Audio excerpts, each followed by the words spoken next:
آج بھی تھوڑی دیر پہلے تک اتحادیوں کی ملاقات ہوئی ہے وزیر اعظم ہاؤس میں، اور وہاں پر دو ہی نقطے ہیں کہ معیشت ٹھیک کرنی ہے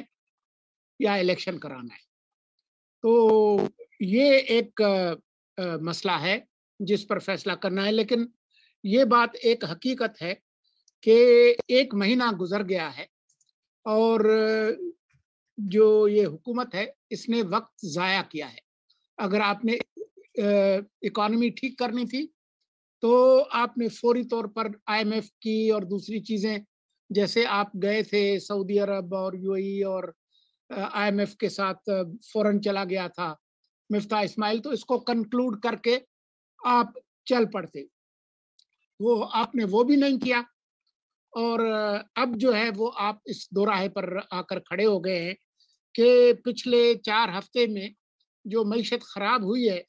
کم از کم ان 4 ہفتوں کی ذمہ داری تو آپ کو لینی پڑے گی، آپ پچھلے 4 سال کی نہ بھی لیں۔ جی تھینک یو سولنگی صاحب۔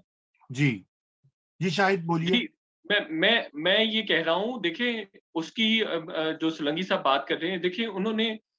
ریچ آؤٹ کرنے کی کوشش کی ہے، IMF کے ساتھ واشنگٹن میں ان کی ملاقاتیں بھی ہوئی اور ان کو کافی حوصلہ افزا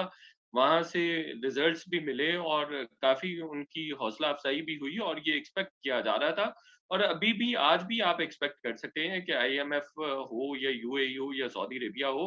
یہ تمام فریقین اور چین بھی، یہ تمام لوگ جو ہیں یہ پاکستان کے ساتھ کوآپریٹ کرنے کے لیے تیار ہیں اور اس گورنمنٹ کے ساتھ کوآپریٹ کرنے کے لیے تیار ہے۔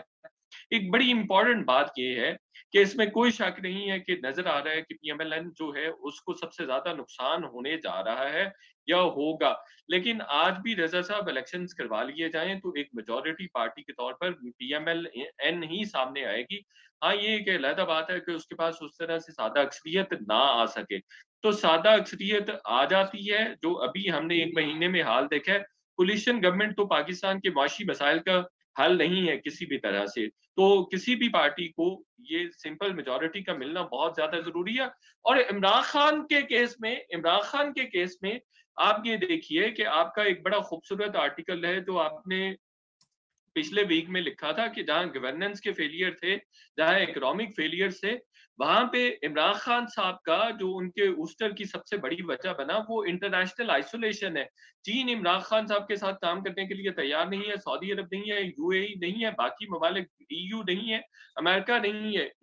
UAE کا میں آپ کو، عرب کنٹریز کا میں آپ کو بتاؤں، سعودی عربیہ اور UAE کا، کہ ان کے جو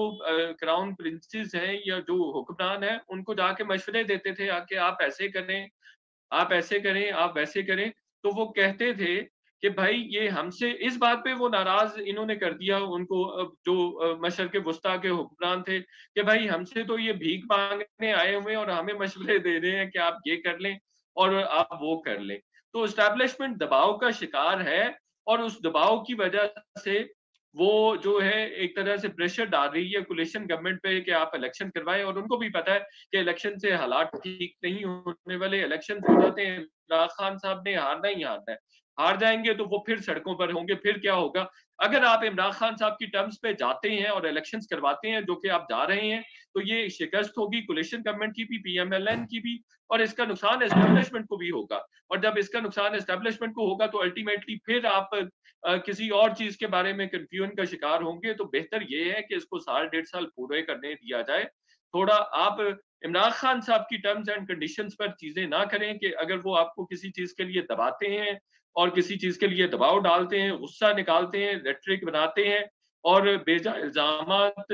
لگاتے ہیں، تو آپ ان الزامات کے نیچے دبتے چلے جائیں اور ان کی ہر طرح کی غیر قانونی، غیر آئینی بات ماننے کے لیے تیار ہو جائیں۔ بالکل، thank you Shahid, thank you Amber, Solangi صاحب آپ کا شکریہ۔ میں بھی اس پہ کافی کچھ کہنا چاہتا تھا لیکن اب وقت ختم ہو گیا۔ میں آخر میں بس اتنی بات کہوں گا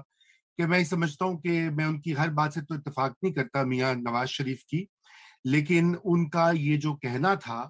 کہ تحریک عدم اعتماد جو ہے وہ سیاسی تبدیلی کا راستہ نہیں ہے، وہ آج صحیح ثابت ہوا ہے اور وہ ونڈیکیٹ ہو گیا ان کا پوائنٹ آف ویو۔ ان سے جو بھی اختلافات ہوں سیاسی اور دیگر، ان کا اول دن سے یہ موقف رہا ہے کہ تحریک عدم اعتماد یا اسٹیبلشمنٹ کی کسی بھی طرح سے مدد لینا